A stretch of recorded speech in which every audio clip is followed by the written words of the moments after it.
piece of, I know them. I know them because of our church.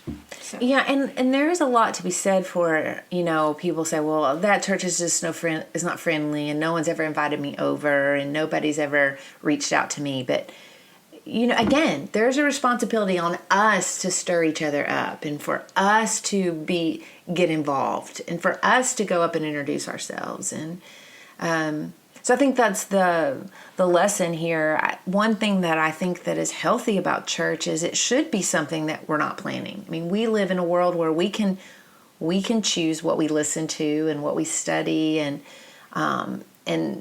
we should trust the Holy Spirit to feed us in ways that we don't know. To give us what we need. We don't choose. That we don't choose. I think you said the other day that when we choose, a lot of times we choose people just like us. Yeah.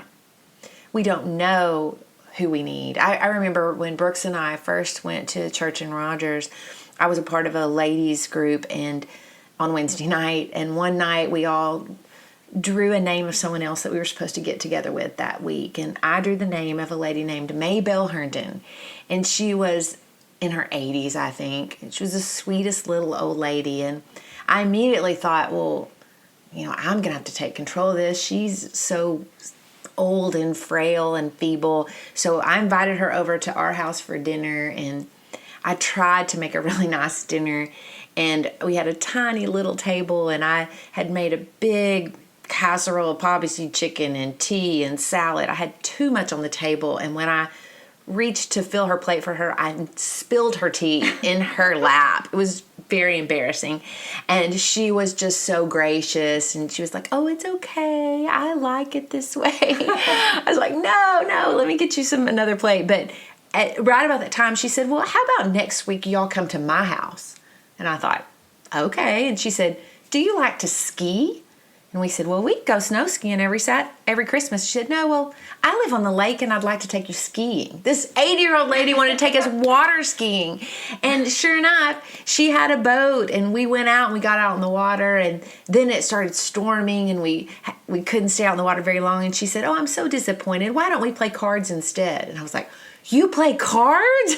Because I love to play cards, and I thought that I knew every game there was. And she said, well, there's only 3 of us. Let's play clubs. And she taught us a new game that night, and I didn't know that I needed Maybelle Herndon. Mm-hmm. And I did not know what a blessing that she would go on to be in my life. And I would never have had that if we hadn't have gone to Wednesday night church, Right, yeah. Yeah, when we lived in Minnesota, the church was very small. And on Wednesday night, it was Ken and me, and then Kaylin, and then there was one other couple that we would meet with. And it was an older couple that we really got close to because it was just the 5 of us every Wednesday night. Yeah, so. I think that the Spirit blesses us when we go. Mm-hmm. So I'm excited now to see the rest of Hebrews, but this is the hinge part of Hebrews. And so now all that Jesus has done, what do? Let us draw near. Let us hold fast the confession of hope that we've made. And let us consider how we can stir up one another to love and good works and encourage each other, because the day is coming. Thanks for listening and journeying with us on this side of the ceiling. See you next time.